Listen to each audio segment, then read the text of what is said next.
third part of chapter 17, basically the winning of the West. And we covered not only Native Americans, but we covered the first two groups in the West, which was not the guys following the covered wagons. The miners first, starting in 1849, moving from the Pacific coast back east looking for riches. Then the cattlemen, which is a great Texas tradition. And from Texas, they spread north. Within 10 years, they were up to and across the Canadian border. I'm sorry, I don't know why that tape ended like it did last time, but let me pick up the last point or two from the ranching frontier. The last thing I ended with was the cattle drives, which once you put in the railway, you can drive your cattle not all the way to New York City, but just up to Kansas, which was very doable in about a month, maybe 5 weeks. Put them on a train, and then overnight they are at markets. People make a lot of money off of ranching. It's incredibly profitable. From a $4 or $5 calf, you could sell a mature cow for anything from $50 to close to $100. So there's huge profits to be made. It all changes. This is the iconic image of America, is the lone cowboy out on the plains. Also, not a communal image, but an individual image. The reality was those guys worked very closely and in mixed racial groups as well, because they had to. They had to move a whole lot of cattle a long way, and you can't do that without cooperating. The whole thing lasts less than 20 years. So when the railways go in from about 1870, the cattle drives, they stop cold about the late 1880s. By 1890, it is all over. Yet we still have this image that goes on in American history and American culture. Every little boy wants to be a cowboy, no question about it. Why did it end so suddenly?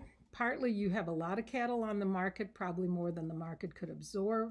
The other thing was the weather, Mother Nature. The 70s were very wet years on the plains, lots of grass, lots of good weather. The 1980s, a lot of droughts. So the summer of 1886 was a dry, hot summer. The cattle were skinnier. There wasn't enough graze for them. The winter of 86, 87 was one of the hardest on record. Snows came early. There was blizzard after blizzard after blizzard. Snow was 2, 3, 4, 5 feet on the ground. Some of the range had been fenced. The cattle who could survive if they were left on their own, could not anymore because part of the range was fenced. So they couldn't get to where they needed to get to shelter. And they died by the tens and hundreds of thousands, probably by the millions that were out there. Ranchers said the next spring when they went out, they could walk across pastures when the snow melted on the backs of their cattle without even touching the ground. So people were completely wiped out. Teddy Roosevelt, whose family had a big ranch in the Dakotas, they lost everything. Of course, they're the Roosevelts, so they had a lot of money. They were not bankrupt. But the ranch had to be bailed out by other parts of their business. At that point, ranching changes, like mining does, to a business enterprise with large investors, and a lot of times absentee investors. They're not living on the ranch, they're just putting up the money. You needed, first of all, fencing for your land, because the free range was disappearing. Farmers were moving out. They were fencing their land. You had to fence your cattle in so they didn't stray around. You had to provide hay for the winter because your cattle are fenced in. They cannot go graze where they want. You had to provide shelter for them. And you had to provide a new type of cattle. If you look at those last two slides, you have the typical Texas Longhorn there being driven along. And in the next slide, you have what one of my former students called fuzzy cows. You had to provide cattle that were more cold resistant. Longhorns, remember, are originated in Mexico. They are warm weather cattle. That's why they do well in Texas. When you get up to Dakota, Colorado, you have 5 feet of snow in the winter. They don't do so well. These new types of cattle, as you can see with that cow and calf there, they are largely British breeds, bred for colder weather. Black Angus, Hereford, the name tells you they're British names. They, number one, had longer hair. They were more cold resistant. You can also see the difference in body types. First of all, they don't have those really dangerous horns that longhorns have, and longhorns are very aggressive cattle. They're very protective of their calves too. They were more gentle, easier to work with, no horns, and much stockier, a lot more beef on the hoof. Longhorns are fairly rangy, tall cattle. The new breeds they brought in were short and stocky and provided a lot more beef per cow. So like mining, the way to survive in the ranching industry was investing a whole lot of money. The little guys are driven out, and ranches become, in many cases, huge. Very famous ranches in Texas, the XIT Ranch in the Texas Panhandle, 1 million acres. The King Ranch in South Texas, close to 1 million acres. You had to make any money off of it because it took a lot of acreage per cow to survive in many parts of the West. You couldn't do it on 100 acres. The last group that comes, contrary to the myth, are the farmers. And they do start coming after the end of the war, and they keep coming after that. By 1890, it's finished. Again, by 1900, if you want to use that. The Homestead Act was passed in 1862 in the middle of the war, but it's the middle of the war. Nobody's moving around. At the end of the war, you did have hundreds of thousands of people move west for different opportunities, including sometimes single women. 430 million acres of public land was opened to settlement. By 1890, 1900, there is no unclaimed land. What is unclaimed belongs to the federal government and is not farmable or grazable land, like Death Valley, places like that. By 1900, 30% of the U.S. population lived west of the 100th meridian. In 1865, 2% of the U.S. population. So population shifts west. People literally moved. We are talking west of the 100th meridian, no good rain for agriculture, less than 15 inches. People warned the U.S. government. John Wesley Powell had been out exploring. A number of surveyors and explorers said, hey, look, you have no idea what it's like out there. There's not much rain. There's not much vegetation. I'm starting with slide 41, by the way. But the land was free. Why go? It is free land. There was also this myth, this is why we need science in America, but the scientific idea of the time, or the idea being promoted, was that rain follows the plow. That if crops were planted, then it would attract rain clouds and the rainfall would increase. That turned out to be a little bit of wishful thinking. Who goes? And the textbook makes a very good point of this. Our assumption was that this was a great place for the poor to go and get a farm. Not really. First of all, would the rich go? If you were wealthy, why would you be out there? You're doing just fine where you are. It doesn't mean nobody who was rich went. It meant that most did not. The poor cannot really go. If you're really poor, think about this. You have to get out there, which involved anything from 6 to 9 months of travel, walking, until the railroads are really put through. You had to have enough food or enough resources to last until your first crops come in. So you had to be self-sufficient and have the money to support yourself and your family for well over a year. The poor cannot go. They don't have the resources to go. So it is the middle class that migrates west. Why bother doing this? Why give up your fairly profitable farm in Indiana or Illinois? Remember how many kids each family has. There's no birth control at the time. Average families, it was fairly average to have 8, 9, 10 kids, sometimes more.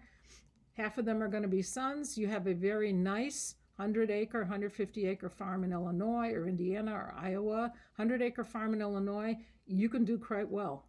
You can support your family with no problem or have a very good dairy farm. But you have 4 sons. If you divide it equally between your 4 sons, not even counting the daughters, now you have a 25-acre farm. That's not enough. So they are moving west because it is essentially free land. The Homestead Act provided 160 acres of government land. It cost you a grand total of $10, but you had to live on the land for 5 years. 600,000 families, not people, families, went west and claimed over 100 million acres of land as a result of the Homestead Act. The Homestead Act was in effect until fairly recently. When I first came to Texas to graduate school here in the 1970s, back in the dark ages, you could still homestead land in Alaska. You could still homestead 160 acres in Alaska for free, for just a filing fee, government paperwork. I actually thought about it. I was considering it, and then my mentor at UT said, I have a book you need to read. And the book was titled Agriculture in Alaska. It was a very thin book because in most of Alaska, they have 29 frost-free days. That's your agricultural time span. And I changed my mind about homesteading in Alaska. But we did this for a long time in America. Why?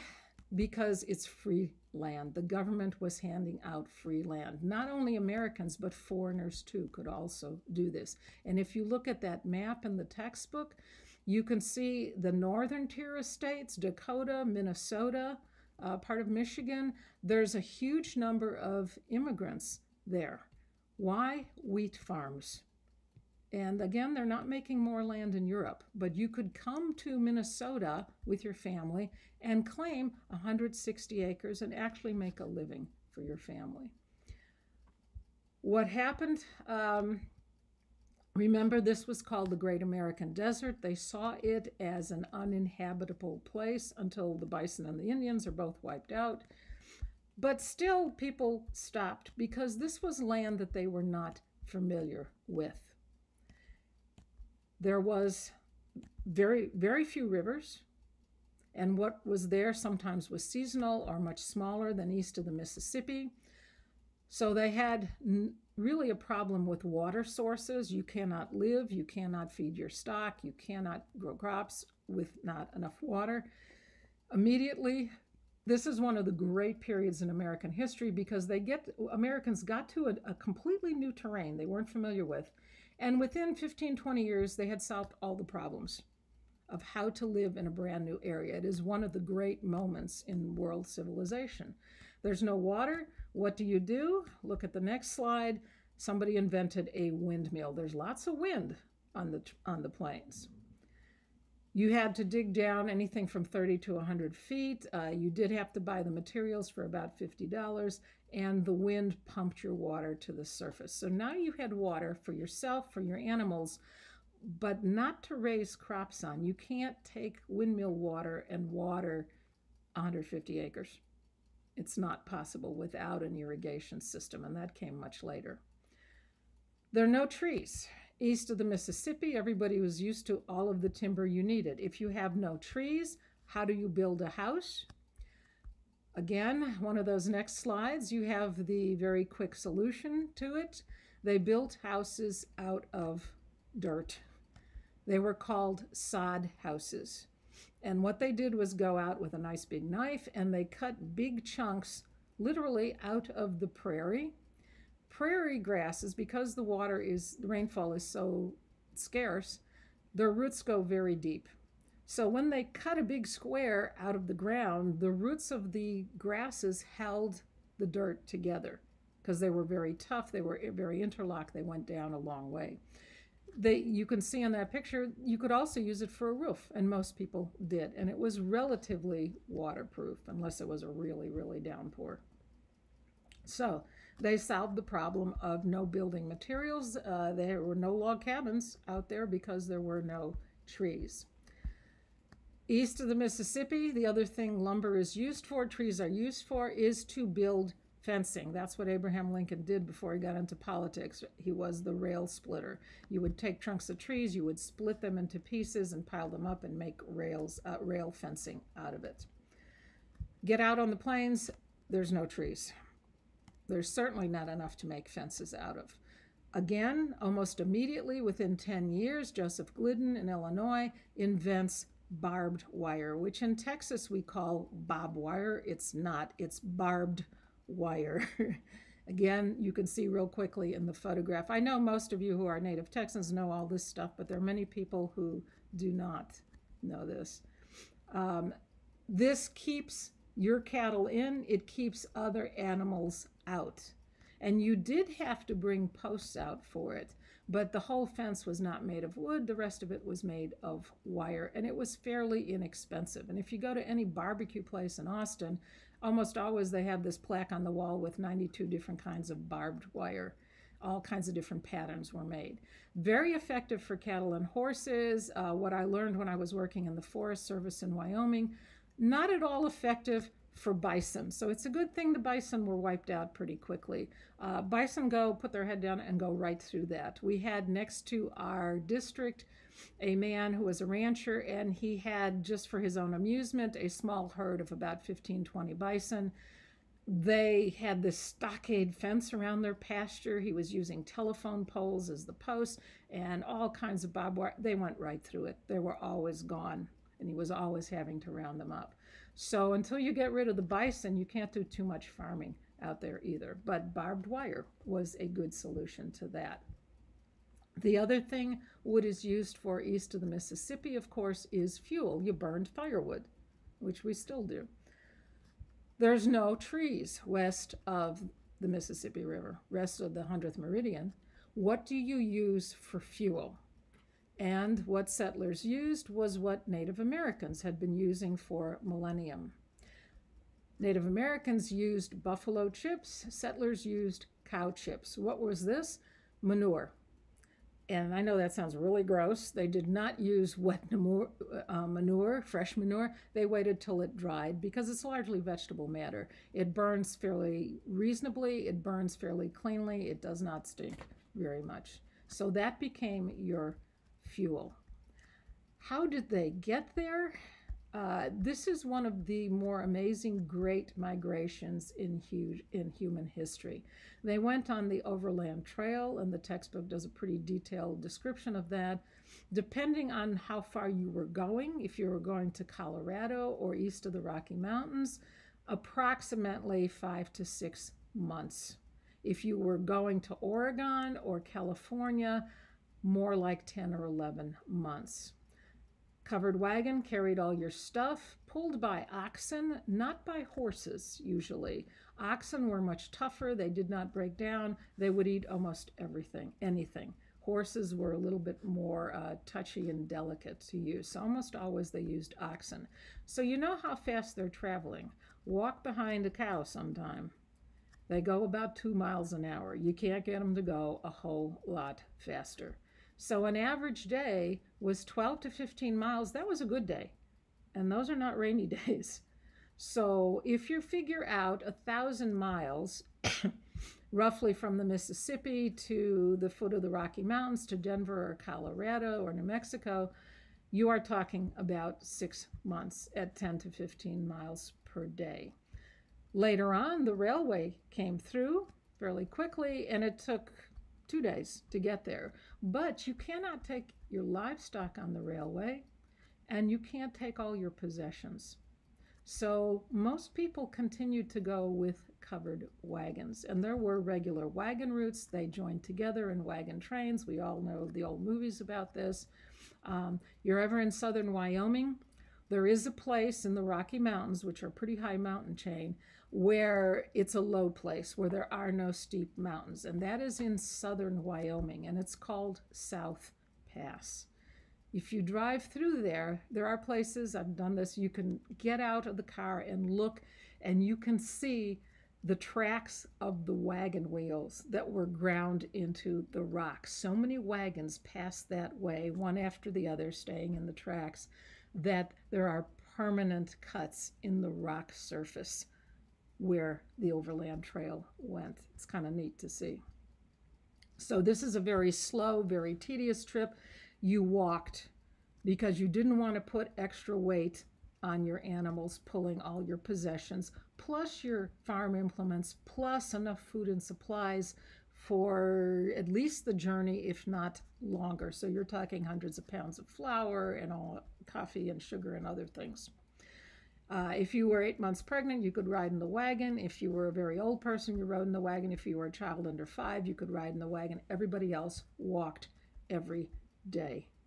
They usually stopped on Sundays to rest, not always. So by the time they got wherever they were going for the day, they were pretty darn exhausted. What happened if you didn't move fast enough, or you had really bad weather, or your oxen died, or there were problems, Indian attacks along the way?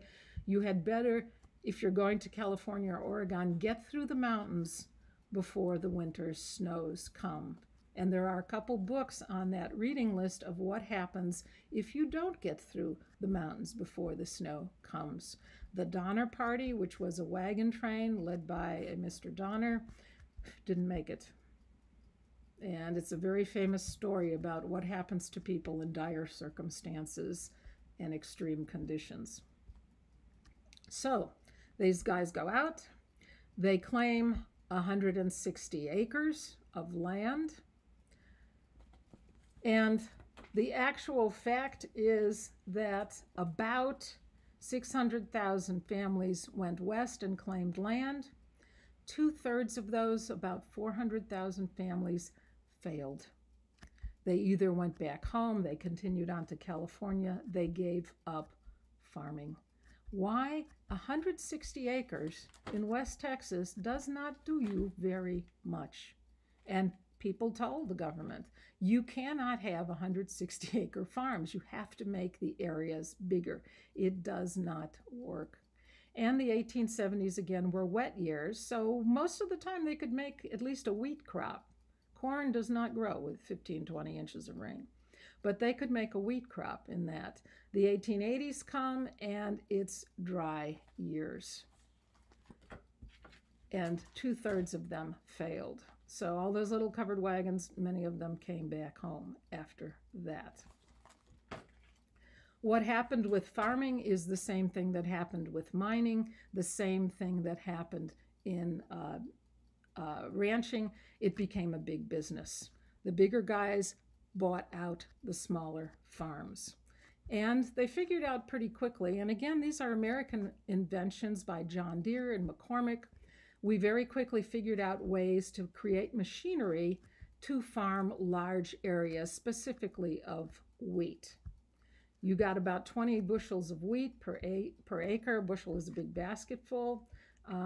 If you had a farm of even, let's say, 300 acres, you would have several thousand bushels of wheat. How do you get it to market? You have to cart it by wagon to the nearest railway, which is why, we'll talk about that in the next chapter, why there's a huge expansion of railways. Little guys were bought out by the big guys. Wheat was selling very well, 40 cents a bushel, up to 50, 60 cents a bushel. The first thing you do is, if you can afford it, you buy out your neighbor and you expand, because the price of wheat was very profitable. So if you have 1,000 bushels of wheat and it's selling at 50 cents a bushel, you have $500. The first thing farmers are going to do with that is turn around and buy more land. And if you have more land, you need the farm machinery. And they quickly come up with some very good inventions of farm machinery. You cannot by hand harvest very much. You can plant it. That's not a problem. But to cut down and harvest wheat, historically people used a scythe, like the Grim Reaper uses, a blade on a stick, basically. It took a healthy man one whole day to harvest a little less than an acre of wheat. If you have 200 acres of wheat to harvest, you can't do it. 200 days, winter's gotten there. You have maybe a week to harvest that wheat before the weather changes. So they had to invent machinery, and the machinery was invented specifically for areas west of the 100th meridian to harvest large acres, especially wheat, very quickly. That costs money too. So what happens with farmers, those who stay in the business, is very quickly, they have no control over the weather. They have problems with droughts and cold winters. They also have problems with finances, because in order to buy more land, in order to buy more machinery that you need to farm the land, you had to borrow the money from wherever the bank was in the local town. Unlike today, there were no federal regulations on the interest rates that banks could charge. So many did. They would charge rates of anything from 10% annually, which is fairly reasonable, to over 200% interest a year. You had a good crop, you could pay it off. You didn't have a good crop, now you were in debt, and the bank would come after you, seize your farm, seize your machinery as well. So farmers are in serious trouble out on the plains. Why? They are trying to grow crops where there isn't enough rainfall west of the 100th meridian. The last slide in that file are the different land laws. The federal government finally got onto the fact that you need bigger pieces of land west of the 100th meridian.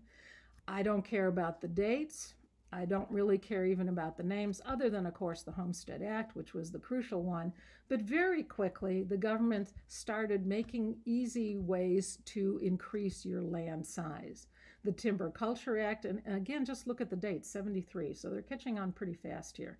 You could claim 160 more acres for free if you planted trees on 40 acres, on part of it. Again, their theory was you planted stuff, more rain would fall. That was science at the time. No, nobody was out there checking. So you could take a bag of seeds, acorns, throw them out on the ground, and hey, I planted trees. If they didn't grow, that's not my problem, and claim that you had planted trees. Many farmers did claim extra land with this law. Desert Land Act shortly after that. Now you could buy 640 acres, usually pretty arid lands like West Texas, like Arizona, like parts of Utah, at $125 an acre, which was a pretty reasonable price. But the catch was you had to, quote unquote, irrigate it. So, again, nobody's checking. There are no government agents out there. You could take a couple buckets of water, dump it out in your pasture. Hey, I irrigated it. Nobody was checking, but you could pay and buy that land. Timber and Stone Act, the next year, you could buy 160 acres of forest land for $250 an acre. And the first thing that many people did was, of course, harvest the trees off of it for lumber and have them shipped out. It's not until after 1900 and 1902 that you have the Reclamation Act. This is the first irrigation act passed in America, that the profit from some of the land sales would go to fund federally paid for irrigation projects. And the first projects, not surprisingly, were in Southern California and in the Central Valley of California. And there were all kinds of water wars because what the federal government did was built basically cement canals to bring water down from the Sierra Nevadas to irrigate the farmlands, which had very little rainfall. And where those canals went was a really, became a water war. So like ranching, like mining, farming also becomes a big business that needs special expertise and a very heavy financial investment. But we have settled the West, and it was settled in less than 30 years. This is one of the great periods in American history and one of the great movements really in world history, one of the highlights of American history. We'll be moving on in Chapter 18, another type of expansion, industrial expansion. Stay safe and take care.